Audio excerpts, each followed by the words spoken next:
देखो बच्चों, आज के क्लास में हम लोग एनसीईआरटी के रेट मेजर से आगे के क्वेश्चन को देखेंगे और इन सभी सवाल भी बोर्ड में पूछे जाते हैं। तो ध्यान पूर्वक पूरे क्लास से जुड़े रहना है, ध्यान देना है। देखो बच्चों, पिछले क्लास में हम लोग लैडर प्रॉब्लम एक बनाए थे, उस पे और भी क्वेश्चंस हो सकते हैं। पहले उस क्वेश्चन को हम लोग देख लेते हैं। देखो, एक वर्टिकल वॉल था, हॉरिजॉन्टल था, यहाँ पे वॉल है, या एक लैडर, एक सीढ़ी वॉल पे रखा हुआ है इस तरह से। लैडर का एक इंड जो है इसे ए बोल रहे हैं x, 0 और एक इंड b 0, y हम बोल रहे हैं। यह जो है 2 मीटर पर सेकेंड के रेट से आगे बढ़ रहा है। लैडर का लेंथ 5 मीटर दिया हुआ है। लैडर और हॉरिजॉन्टल लाइन से, ग्राउंड से, या ग्राउंड हो गया थीटा एंगल बन रहा है। तो find rate of decrease of angle between ladder and ground. Ladder और ग्राउंड के बीच में जो एंगल बना वह किस रेट से घटते चला जाएगा, ऐसा सवाल भी आता है। ध्यान दोगे बच्चों, किसी स्थिति में एक्स एक्सिस लैडर का एक एंड, इसे हम एक्स एक्सिस ट्रीट करते हैं और इसे वाई एक्सिस ट्रीट करते हैं। एक्स एक्सिस से यह जो है एक्स कोऑर्डिनेट डिस्टेंस पर है और इसे हम वाई कोऑर्डिनेट डिस्टेंस पर ले लिए। तो लेट, पहले सवाल पहले समझ गए कि नहीं? सवाल यह है कि एक लैडर है, उसका एक इंड ए है, दूसरा इंड बी है। एक इंड हम x, 0 मान लिए, दूसरा इंड 0, y मान लिए। यह इंड आगे बढ़ रहा है तो यह इंड नीचे गिरने लगेगा, जिसके कारण यह एंगल भी चेंज करने लगेगा। तो एंगल के चेंज करने का रेट हमें बताना है, ठीक है। ए ladder of length 5 meter is lean against a wall. If end of ladder on ground moves away from wall with speed 2 meter per second, then find rate at which angle between ladder and ground changes if distance of foot of ladder from wall is 4 meter. उस समय निकालना है जब यह 4 metre हो। तो देखो, पूरा कॉन्सेप्ट अब तुम क्वेश्चन को समझ गए, बोल भी दिए क्वेश्चन को। Let a x, 0 and b 0, y be ends of ladder at any instant. किसी खास स्थिति में यह बात हम मान लिए। अब इसके बाद ए बी जो लेंथ दिया है मेरा 5 मीटर दिया है, इसके बदलने का, x के बदलने का रेट हमको दिया है। Rate of change of x मतलब dx by dt हमें दिया हुआ है क्या बच्चों? तो 2 मीटर पर सेकेंड। टू फाइंड क्या करना है? Rate of change of angle between ground and ladder मतलब d theta by d t निकालना है। कब? जब x 4 मीटर हो और y 3 मीटर हो। देखो बच्चों, ध्यान पूर्वक अगर तुम ध्यान दो तो थीटा में और x में मेरा क्वेश्चन हो गया। x के बारे में दिया है, थीटा के बारे में निकालना है। तो थीटा में और x में संबंध निकालने के लिए हम cos थीटा लिखते हैं तो x बाई 5 होगा बच्चों। फिगर देखो, cos थीटा लिखोगे तो base by hypotenuse x by 5 लिख देंगे। Differentiating with respect to theta, with respect to time, तो d by d t of cos theta और 1/5 बाहर, d by d t of x minus sine theta d theta by d t. Cos theta का differentiation minus sine theta लिख दिए, 1/5 dx by d t. Sine theta की value -y/5 होगी figure के अनुसार, और यहाँ पे है 1, यहाँ पे D theta by d T. D theta by d T, 1/5 dx by d T. 5 से 5 कैंसिल कर लो। जब निकालना है उस समय y की वैल्यू 3 है और dx बाई डी टी की वैल्यू है 2, तो d theta by d t आ गया -2/3 रेडियन पर सेकेंड, यानी कि angle decreases at rate of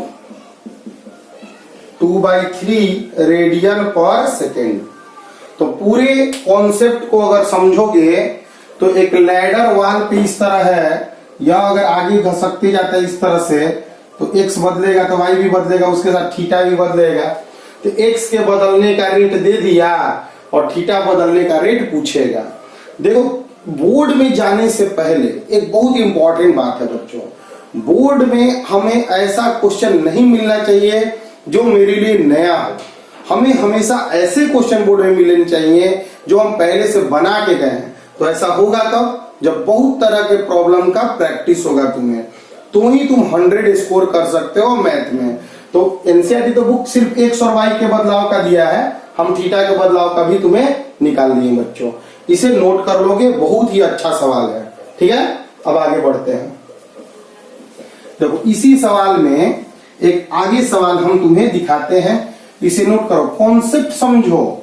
मैं तुम्हें रेट मेजर का कॉन्सेप्ट समझो कि वेरिएबल्स बहुत सारे हैं, एक बदल रहा है तो उसके कोरोस्पॉन्डिंग दूसरा भी बदलेगा। तो देखो बच्चों, इसमें लैडर में नेक्स्ट क्वेश्चन क्या होता है। लैडर में यही वर्टिकल वाल है, लैडर है 5 मीटर का। डाटा तो बदल सकता है ना बच्चों, 5 मीटर कुछ और भी दे सकता है। 5 मीटर का लैडर दिया हुआ है, यह वर्टिकल वाल है और यह ग्राउंड है। इसमें यह जो पॉइंट है किसी इंड पर, किसी स्थिति पर x,0 और इसे 0,y, यह x हो गया या y हो गया। यह 2 मीटर पर सेकंड के रेट से यह इंड आगे बढ़ रहा है। तो फाइंड करना है speed of mid point of ladder. बहुत शानदार क्वेश्चन है। Mid point of ladder, ladder का मिड पॉइंट जो होगा किसी स्थिति में, उसका हम लोग को स्पीड निकालना है। तो मिड पॉइंट अगर P मानते हैं तो वह x/2 y/2 होगा, x + 0/2 और y + 0/2 मिड पॉइंट निकाल लेंगे। इस पॉइंट का स्पीड हमें निकालना है। तो लेट पहले समझो, एक लैडर है जो 5 मीटर का है, वह वॉल पे लीन किया हुआ है, रखा हुआ है, और उसका जो इंड ग्राउंड पे है वह 2 मीटर पर सेकंड से वॉल से दूर जा रहा है। तो लैडर का जो मिड पॉइंट होगा उसका स्पीड हमें बताना है। क्वेश्चन समझ गए कि लैडर का यह इंड आगे बढ़ेगा तो यह इंड नीचे गिरेगा। तो पहले हम लोग x और y का स्पीड देख लेते हैं, फिर इसके बारे में बात करेंगे। तो ध्यान दो बच्चों, x,0 and b 0,y b ends of ladder at any instant, किसी इंस्टेंट पर a और b या हम लोग मान लिए। क्लियर है बच्चों? तो मेरा गिवन क्या क्या है उसको हम लोग देख देते हैं। गिवन है AB बराबर बाबू 5 मीटर, ठीक। उसके बाद मेरा दिया हुआ है कि dx/dt बराबर मेरा 2 मीटर पर सेकेंड। अभी हम dy/dt निकालना चाह रहे हैं। कब? जब x 4 मीटर है और y 3 मीटर है। क्योंकि देखो बच्चों, दिया हुआ आंकड़ा क्यों है, क्योंकि हर टाइम में अलग अलग रेट से गिरेगा यह। तो दिए हुए पोजीशन पर रेट निकलना है y के घटने का। तो देखो बच्चों, पहले तो यह क्वेश्चन हम पहले भी बता चुके हैं पिछले क्लास में। यह एनसीईआरटी का सवाल ही समझो। x² y² बराबर 5 का स्क्वायर लिख देंगे, डिफरेंशिएशन करेंगे तो 2x, x² का 2x, फिर x का dx/dt, y² का 2y dy/dt बराबर 0। तो dy/dt आ गया मेरा -x/y dx/dt, तो -4/3 × 2, तो -8/3 मीटर पर सेकेंड। यह मीटर पर सेकेंड में दिया है तो इसको भी मीटर पर सेकेंड में लिख दिए। लेट P, अभी तक में यह क्वेश्चन हम तुम लोग को पहले भी बता चुके हैं। Let P x by 2 y by 2 be midpoint of ladder, midpoint of ladder at any instant, किसी स्थिति में। तो देखो इस A के पास सिर्फ x कोऑर्डिनेट था, इसीलिए उसका स्पीड केवल dx by dt लिखा रहा था। B पॉइंट के पास सिर्फ y कोऑर्डिनेट था, इसलिए उसका स्पीड dy by dt लिखा जा रहा था। और P पॉइंट के पास x कोऑर्डिनेट और y कोऑर्डिनेट दोनों है, समझना बात को।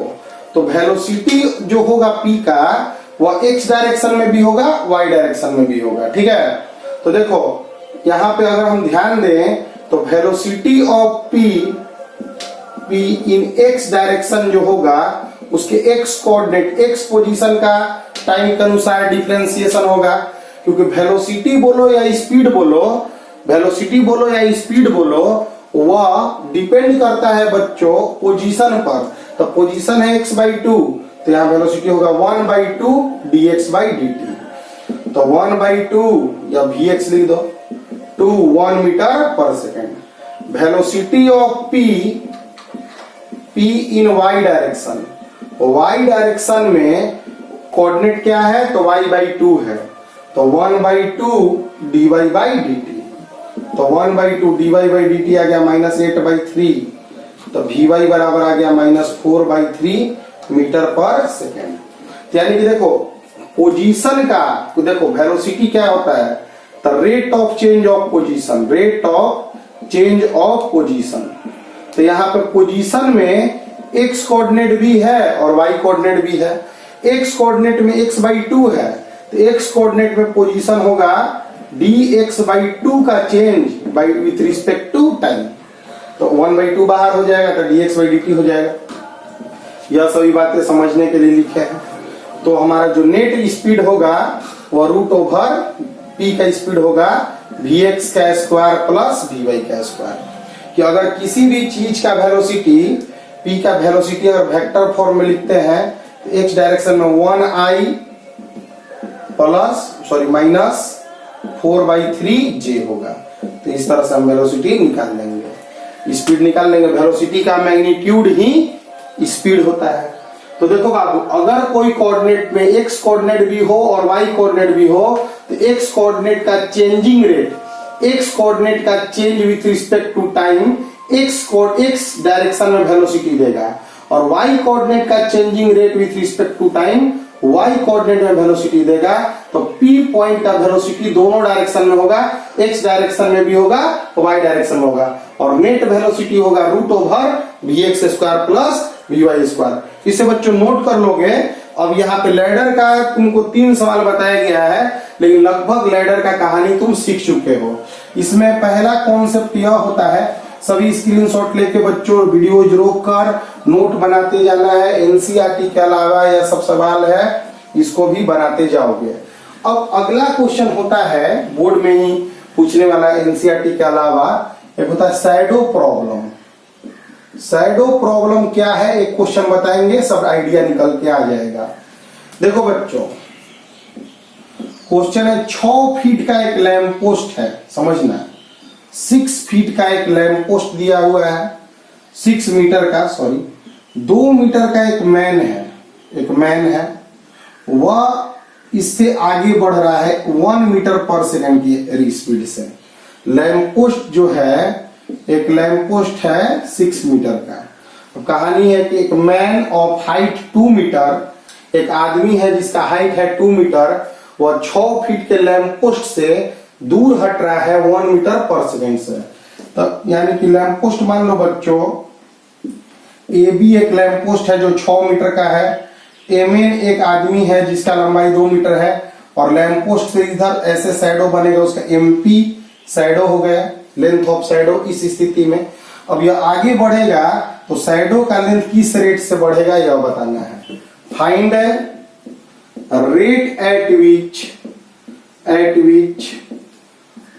at which length of shadow increases। यह एक अलग टाइप का बच्चों क्वेश्चन होता है, इसको बच्चों ध्यान दोगे, ध्यान से समझना।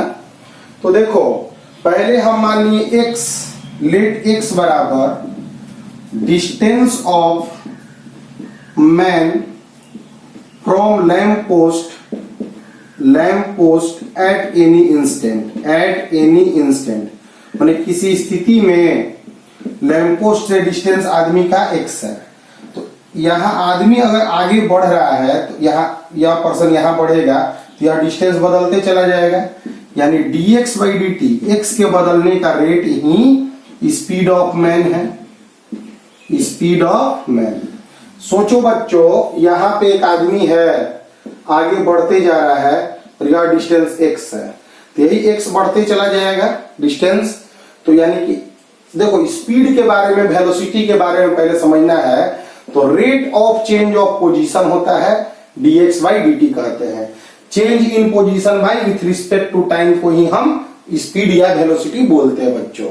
एक डायरेक्शन में तो v बराबर आ गया dx बाई dt, तो speed of man dx by dt दिया गया है 1 मीटर पर सेकेंड। ठीक है, अब उसके बाद क्या दिया है बच्चों, y बराबर length of shadow at that instant, length of shadow at that instant, उस स्थिति में लेंथ ऑफ शैडो हो गया y। टू फाइंड, हमें फाइंड क्या करना है, शैडो के बढ़ने का रेट मतलब dy बाई dt। क्लियर है बच्चों। तो देखो mn हो गया मैन जिसका हाइट 2 मीटर है, और ab हो गया लैम्प पोस्ट हो गया जिसका हाइट 6 मीटर है। ठीक, इस लेंथ को हम लोग y माने हैं। अगर हम यहाँ थीटा मान लें फिगर में तो देखो tan थीटा बराबर, डायग्राम के आधार पर देखो tan थीटा बराबर अगर हम लिखेंगे तो 6 by x plus y, 6 by x plus y दिख रहा है, 6 by x plus y. tan theta होता है लंब बटा आधार p बाई b के जगह यहां से यहां का लेंथ है x प्लस वाई और यह है 6। और tan थीटा एक छोटा सा ट्रायंगल में अगर लोगे तो 2 बाई वाई आएगा। अरे बाबू एक बात तो समझो, dx बाई dt दिया हुआ है और dy बाई dt निकालना है, तो ऐसे क्वेश्चन में x y में रिलेशन चाहिए। तो जो फिगर हम डायग्राम ड्रा किए उस फिगर के आधार पर हम लोग यह पता है, यह इस सब के बीच में रिलेशन चाहिए, माने p पता है और b के बीच में रिलेशन चाहिए। तो p और b का रिलेशन तो tan थीटा बेस्ट है। इसको आगे लिखेंगे 6y 2x प्लस 2y, तो 4y 2x हो गया, y बराबर 1 बाई 2 इंटू एक्स हो गया, तो dy by dt 1 by 2 dx by dt, तो 1 बाई 2 dx बाई dt है 1, तो हाफ मीटर पर सेकेंड। तो हाफ मीटर पर सेकेंड की स्पीड से लेंथ ऑफ शैडो मेरा बढ़ता है। फिर से क्वेश्चन एक बार डील करते हैं। एक लैंप पोस्ट है 6 मीटर का, एक आदमी है 2 मीटर का, या आदमी जो है मैन जो है लैंप पोस्ट से 1 मीटर पर सेकेंड से आगे बढ़ रहा है, तो यह लैंप पोस्ट आदमी का एक शैडो बनाएगा y, या y बनाएगा, इस y भी बढ़ते जाएगा, इसके आगे बढ़ने से x बढ़ेगा तो y भी बढ़ते चला जाएगा, आदमी दूर हो जाएगा, जब यहाँ पे आ जाएगा तो यहाँ पे शैडो भी लेंथ बड़ा हो जाएगा, तो लेंथ भी शैडो का बढ़ने लगेगा। तो वही हमें बताना है कि किस रेट से शैडो लेंथ बढ़ रहा है। रिलेशन एक्स वाई में चाहिए, dx बाई dt दिया है और dy बाई dt निकालना है। थोड़ा मेहनत करोगे क्वेश्चन बना लोगे। तो शैडो प्रॉब्लम पे इसी तरह का क्वेश्चन होता है। लैडर प्रॉब्लम पे एक क्वेश्चन एनसीईआरटी में दिया है और उसके आगे के सवाल हम तुम लोग को करा दिए हैं। ठीक है, अब एक रोड में सेपरेशन का प्रॉब्लम आता है बच्चों, वो भी बहुत अच्छा सवाल होता है, उसमें उसको भी हम बता देते हैं। ध्यान दो, क्वेश्चन को ध्यान पूर्वक समझा करो। क्वेश्चन पहले बोर्ड में आता है, उसे बढ़िया से पढ़ो, फिर आगे बढ़ोगे, बनेगा जरूर।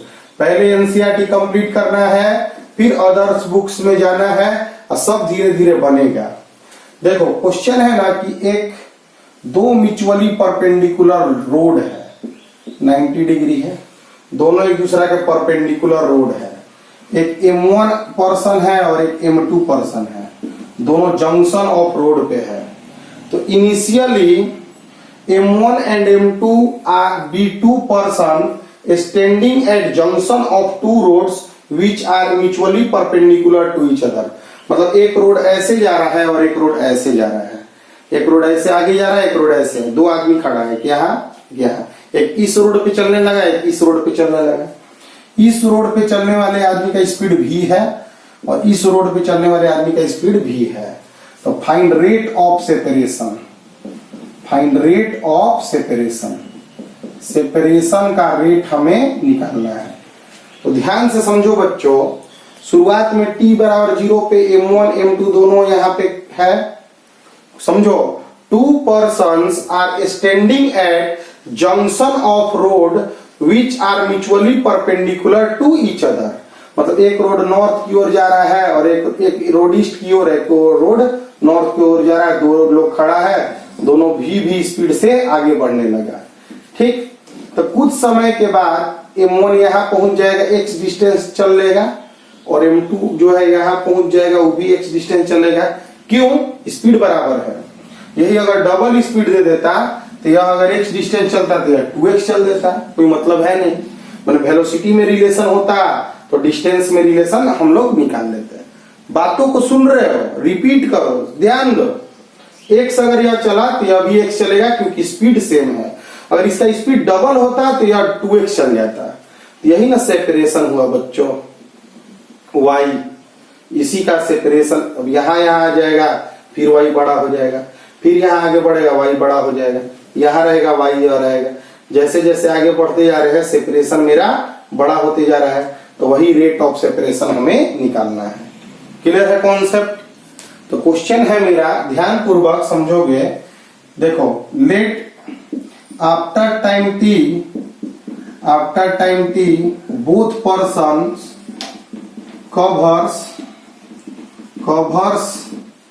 cover distance x on respective roads पे x डिस्टेंस चला, y बराबर सेपरेशन एट दैट इंस्टेंट, उस स्थिति में सेपरेशन हम लोग y मानेंगे। गिवन है मेरा x के बदलने का रेट हमें भी पता है और y के बदलने का रेट हमें बताना है। रेट ऑफ सेपरेशन बताना है और x बदलने का रेट तो भी पता है। फिगर देखोगे तो तुम्हें समझ में आएगा कि y square x square plus x square के बराबर है। y स्क्वायर जो है वह x square plus x square के सम के बराबर है। तो y स्क्वायर जो हुआ वह 2x स्क्वायर हुआ, तो y बराबर √2 इंटू एक्स हो गया। क्लियर? अब डिफरेंशिएशन करेंगे तो dy by d T √2 into dx by d T, तो √2 इंटू v। तो रेट ऑफ सेपरेशन आ गया बच्चों, रेट ऑफ सेपरेशन आ गया बच्चों √2v। अब नेक्स्ट क्वेश्चन इसी पे है कि दोनों रोड एक दूसरा से 60 डिग्री एंगल पे होते हैं। m1 इस रोड पे चलता v स्पीड से और m2 इस रोड पे चलता v स्पीड से। क्लियर? तो कुछ समय बाद अगर यह x डिस्टेंस चल लेता तो यह भी x डिस्टेंस चल लेता, यह सेपरेशन होता y। तो यह बराबर है और एक एंगल 60 डिग्री है, तो यह इक्विलेटरल ट्रायंगल बन जाएगा। तो इस स्थिति में y बराबर x होगा और dy by d T dx by d T हो जाएगा, जिसका वैल्यू v आएगा। तो रेट ऑफ सेपरेशन v होगा। तो 90 डिग्री पे तो फॉर्मूला था, 60 डिग्री में तो इक्विलेटरल ट्रायंगल बन गया, यह लेंथ 60 डिग्री तक सब बराबर हो जाएगा। लेकिन अगर 60 डिग्री ना होके कोई और एंगल दे देता तो हम कैसे बनाते क्वेश्चन को, इसे हम समझा रहे हैं बच्चों, ध्यान समझो। या यही x ना होता या 2x होता तो फिर तो इक्विलेटरल ट्रायंगल नहीं बन पाता। तो ऐसे क्वेश्चन को भी समझा रहे हैं, ध्यान से समझो। इसे नोट कर लेना है बच्चों, आगे बढ़ रहे हैं, ध्यान दो। इसी पे रोड प्रॉब्लम पे ही, road problem, shadow problem, ladder problem, यह चीजें आज हम तुम्हें सिखाए हैं, ध्यान पूर्वक समझना है। देखो, तो क्वेश्चन है, क्वेश्चन दिया हुआ है कि दो रोड है, दोनों 45 डिग्री एंगल पे है। यह v स्पीड से m1 चल रहा है और m2 भी v स्पीड से चल रहा है। तो यह h डिस्टेंस चलेगा तो भी x चलेगा, y हो जाएगा, y बराबर सेपरेशन हो गया। ठीक, तो ऐसे स्थिति में जब यह दोनों लेंथ भी बराबर नहीं रहता, दिया रहता है, दिया है मेरा dx बाई डी टी भी और dy बाई dt हमें निकालना है। तो ऐसा क्वेश्चन अगर आ जाएगा तो कोसाइन लॉ यूज करेंगे, कोसाइन फार्मूला यूज करेंगे, जो कि 11th क्लास में एक बहुत इंपॉर्टेंट फार्मूला था। cos 45 डिग्री ट्रायंगल में इन दोनों साइड से मिलकर बना है, तो x स्क्वायर जोड़ दो, y स्क्वायर घटा दो, 2xx। समझ गया? a square plus b square minus c square by 2ab। यह फार्मूला तुम लोग याद करोगे तो ट्रायंगल होता था ए बी सी, या ए या बी और या सी। कोस ए लिखते थे तो b square plus c square minus a square by 2bc formula होता था। जिन दोनों साइड से मिला है, मिलकर बना है, उसका स्क्वायर जोड़ देंगे, जिससे नहीं बना है घटा देंगे, नीचे 2bc लिखेंगे। यह फार्मूला है। इससे फायदा क्या है? तब यह x रहता है, 2x रहता, कुछ भी रहता है, फार्मूला लगाएंगे तो रिलेशन xy में निकाल लेंगे। टारगेट एक्चुअली है क्या? तो dx बाई dt दिया है और dy बाई dt निकालना है, मतलब xy में रिलेशन निकालना है। यह फार्मूला से अब कुछ भी एंगल दे, कुछ भी डिस्टेंस हो, तुम बना लोगे। अब मतलब कि 90 डिग्री और 60 डिग्री के आगे का कहानी तुम पढ़ लिया। तो इसको अब आगे बढ़ाते हैं। 1 by root 2x square minus y square by 2x square, तो 2x square 2 root 2x square minus y square, तो y square 2 root 2 minus 2x square, तो y बराबर आ गया 2 रूट 2 माइनस 2 इंटू x। तो डिफरेंशिएशन करेंगे तो dy by dt root over 2 root 2 minus 2 dx by dt, और dx बाई dt को ही भी लिखते हैं। क्लियर है बच्चों? तो इस तरह से मेरा लोड प्रॉब्लम, शैडो प्रॉब्लम और लैडर प्रॉब्लम तीनों का कहानी हम तुम लोग को सिखा दिए। ठीक है, घर पर एक प्रयास करने के लिए तुम्हें एक क्वेश्चन दे देते हैं। क्वेश्चन यह है बच्चों, यह 60 डिग्री दिया है, या v स्पीड से चल रहा है, 2v स्पीड से चल रहा है। ठीक है, तो फाइंड करना है rate of separation. Find rate of separation. अब सोचो कि अगर v है तो यह x चलेगा तो 2x चल जाएगा, तो यह y निकालना है। वही कोसाइन फार्मूला लगा के बनाना है। x लिख देना, 2x लिख देना, dx बाई dt v दिया है, dy बाई dt निकालना है, कोसाइन फार्मूला यूज कर लेना है। बना लोगे? उम्मीद करते हैं यह क्वेश्चन भी तुम बना लोगे बच्चों। तो रेट मेजर में क्वेश्चन उतना ज्यादा टफ नहीं होता है जितना हम सोचते हैं।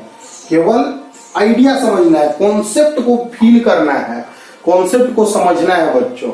क्वेश्चन दे दिया, एक सर्किल है, rate of increase of area, rate of increase of area constant दे दिया कि एरिया के बदलने का रेट कांस्टेंट है।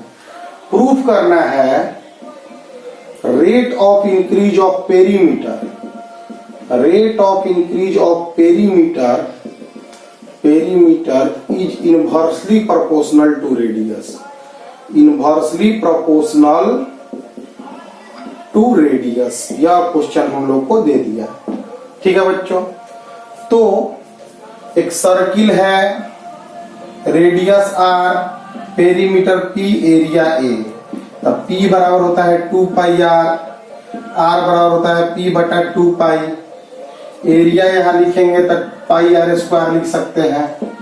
एरिया और पेरीमीटर में रिलेशन चाहिए तो p बटा 2 पाई का स्क्वायर कर दो, कर सकते हो इसे। अब यहाँ से एरिया पाई 4 पाई स्क्वायर, पाई से पाई कट गया, पी स्क्वायर बटा 4 पाई। डिफरेंशिएशन करेंगे तो dA by dt 1 by 4 pi, P square का 2p dp by dt। dA by dt तो कांस्टेंट लिख दिए हैं, क्योंकि rate of increase of area क्या है? कांस्टेंट है। यहाँ पे आ गया 1 by 4 pi 2 into 2 pi r dp by dt। यह 4 पाई से 4 पाई कैंसिल हो गया, तो dp बाई dt आ गया k अपॉन r। तो dp बाई dt जो आया इनवर्सली प्रोपोर्शनल टू रेडियस आ गई। यही प्रूफ करना था। तो ऐसे नॉर्मल से सवाल भी पूछे जाते हैं। तो मेनली देखो टारगेट क्या है तुम्हारा, टारगेट तुम्हारा समझना होगा तुम्हें कि अगर तुम कॉन्सेप्ट क्वेश्चन को समझते हो तो कैसा भी सवाल तुम बना सकते हो। तो आज के क्लास में हम लोग एनसीईआरटी से थोड़ा आगे बढ़ के क्वेश्चन को किए हैं। तुम लोग एनसीईआरटी और एनसीईआरटी के एग्जाम्पल को बना लेना। एक और बुक आता है एनसीईआरटी में, एनसीईआरटी एग्जाम्पलर, उसे अटेम्प्ट करो और उसके बाद अगले बुक्स में, दूसरे बुक्स में भी बदलो, क्योंकि बोर्ड में 100 नंबर लाना है अगर, तो हमें यह जरूर सोचना होगा कि ऐसा कोई क्वेश्चन हमें बोर्ड में नहीं मिलना चाहिए जो हम पहले से नहीं देखे हैं। तो मिलते हैं अगले क्लास में, तब तक के लिए जबरदस्त पढ़ते रहो मेरे बच्चों और खूब मेहनत करो।